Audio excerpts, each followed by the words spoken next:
गणपतीची माती म्हणून जरा वेगळी मिळते, ठराविक अंतरावरती माती मिळते.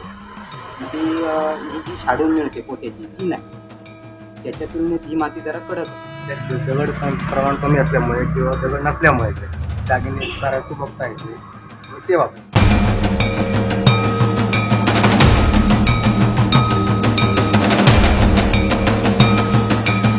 कलर आणि बॉडी कलर हा कम्प्लीट गनद्वारे म्हणजे ह्याने कॉम्प्रेसरनेच केला जातो. नमस्कार मित्रांनो, स्वागत आहे आपल्या यूट्यूब चॅनलला. गणेश चतुर्थीला अवघे 2 आठवडे उरलेले आहेत आणि आपण गेला आपला जो गणपतीचा व्लॉग होता तो होता कुडाळमधलाच, पण ते POPच्या गणपतींचा. आत्ता आपण आलेलो आहोत कुडाळमधल्या लक्ष्मीवाडीतल्या नरसिंह आर्ट, जे नरसिंह मंदिर आहे आपलं, त्याच्या बाजूला मंदिरातच गणपती केले जातात. तर तुम्ही जर बघितले तर प्रॉपर प्युअर मातीचे गणपती आहेत. तर आपण त्यांच्याशी बोलूया, आपण आधी गणपती बघूया. आणि छान लोकेशन आहे, अगदी आर्ट. आपण म्हणतो ना की कला निसर्ग एक स्वतः कलेचं रूप आहे आणि हीच कला आपण आज जाऊन बघूया. तर बघूया आपले गणपती कसे आहेत.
मित्रांनो, आता आपल्यासोबत संदीप दादा आहेत, जे इकडे मूर्ती साकारत आहेत. दादा, ही मूर्तीची माती जी आहे ही वेगळी वाटते, म्हणजे अगदी पांढरी पण नाहीये आणि आपण जी नॉर्मल शाडूची म्हणतो तशी पण नाही. ही कोणती माती आहे नक्की? ही आपली मळ्यातलीच असते, गणपतीची माती म्हणून जरा वेगळी मिळते. ठराविक अंतरावरती माती मिळते. ती ही जी शाडून मिळते पोत्याची ती नाही, त्याच्या तुलनेत ही माती जरा कडक असते. त्याच्यामुळे आम्ही ही माती वापरतो. ह्याला जरा जास्त मेहनत आहे. मेहनत जरी असली तरी मजबूतीच्या दृष्टीने ही चांगली, म्हणून आम्ही ही वापरतो. ही आम्ही आता गोव्यातून आणलेली आहे. गोवा, मांजरा इथे मिळते ही.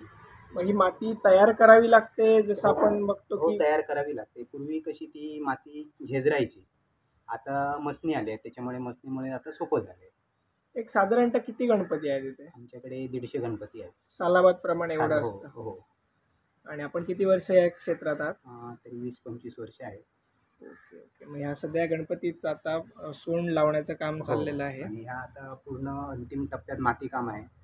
कलर काम आम्ही एका साईडने चालू केलेलं आहे.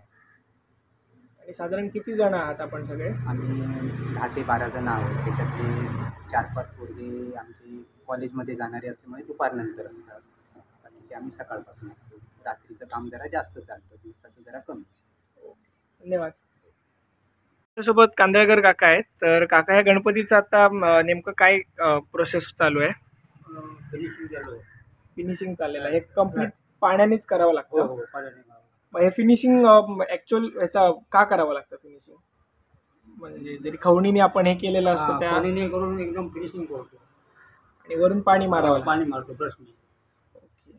तर तुम्ही बघू शकता इथे पूर्णपणे पाणी मारून, म्हणजे जसं एक बघू शाईन येते कम्प्लीट हे घाल्यानंतर. कारण खवणीनी काही असे जे हे असतात ओरबाडे राहिलेले असतात ते कम्प्लीट पाण्याच्या ब्रशनी ते काढले जातात आणि गणपती प्युअर फाईन फिनिश होतो. आपण किती वर्ष या क्षेत्रात आहात? आहे भरपूर वर्ष, पण आलं नाही इकडे आलो. म्हणजे अनेक वर्षांपासून गणपती साकारतात आपण. धन्यवाद.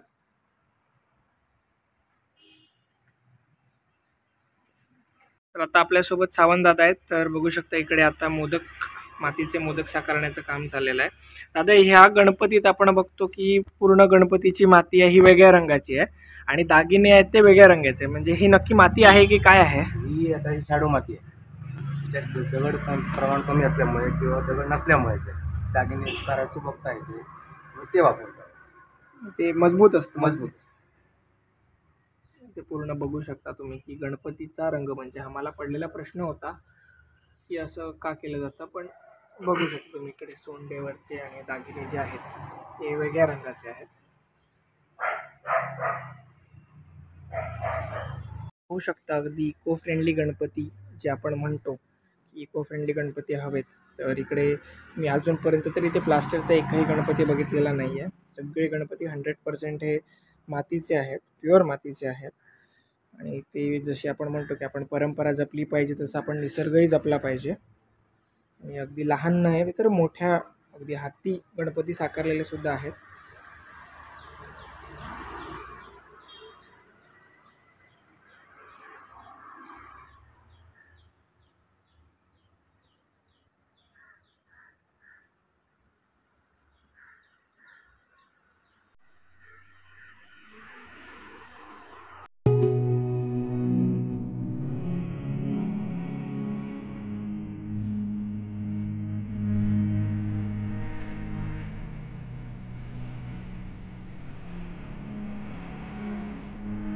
मित्रांनो, आता आपण बघितलेल्या होत्या त्या अगदी माती काम झालेल्या मूर्त्या, त्याच्यावर अजून कलर वगैरे झाला नव्हता. पण आता आपण जिथे आतमध्ये जाणार आहोत तिकडे मूर्तींना रंग देण्याचं काम चालू आहे, म्हणजे शेडिंगचं पण काम चालू आहे आणि बॉडी कलरचं काम चालू आहे. तर आपण आज जाऊया, आपण त्या बाजूला जाऊन बघूया की मूर्त्या कितपत तयार आहेत, लिखाई वगैरे झाली आहे का, हे सगळं आपण तिथे जाऊन बघणार आहोत.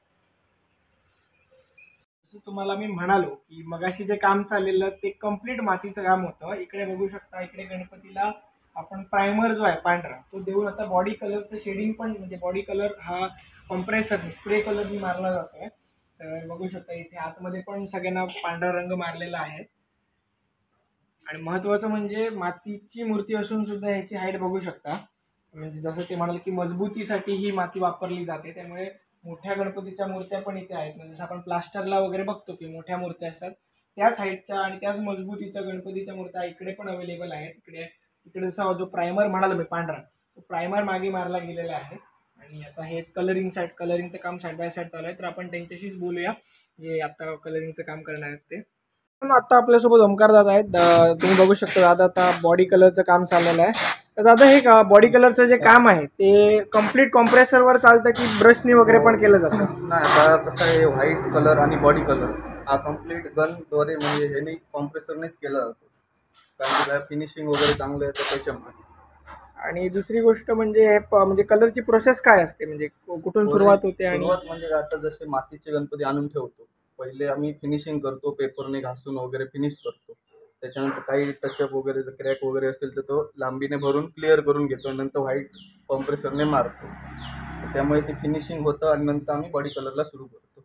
ओके, मग बॉडी कलर झाल्यावर मग कपडे वगैरे शेला? ह्याला अजून खूप प्रोसेस, याच्यावर अजून 2-3 कोट येणार, त्याच्यानंतर शेडिंग होणार, शेडिंग झाल्यानंतर मग कपड्याचं काम सुरू. आणि सोनं वगैरे कसं काय? सोनं वगैरे नंतर पूर्ण गणपती ओके झाल्यानंतर मग त्याला रेग्युलर एक तेल ऑइल म्हणतो, ऑइल बेसचा कोट येतो, त्याच्यानंतर गोल्डन चढवलं जातं याच्यावर. आपण साधारणतः किती वर्ष या कामात आहात? नाही म्हटलं तरी एक 10-1 वर्ष झाले इकडेच असतो या कामात.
चला फिरूया गणपती शाळा.